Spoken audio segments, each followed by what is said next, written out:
Hey guys, what's up? In this tutorial video, we're going to reveal to you how you can rotate images and objects or elements in Figma. So let us get started. So let me head over to that example design here on Figma to that website project.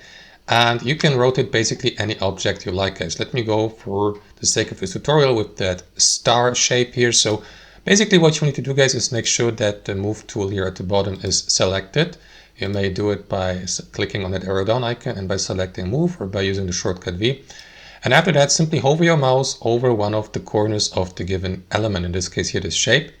You will see that bounding box. So hover your mouse over one of that box's corners.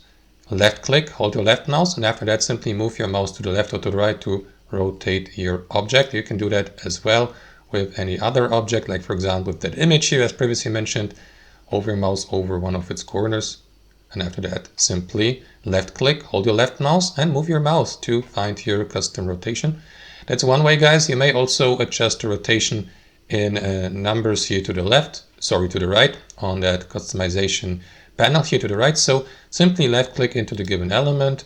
And here under rotation, you will see the degree, which is in this case here -122. So simply left click into it and adjust or type in your custom rotation, like, I don't know, 90 degrees or something like that. Press enter and there you go. You may do the same with any other object.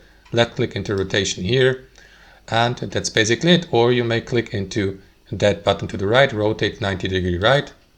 Again, always in 90 degree steps. So that's how you rotate images, elements and objects on Figma. Thanks for watching and have a wonderful day.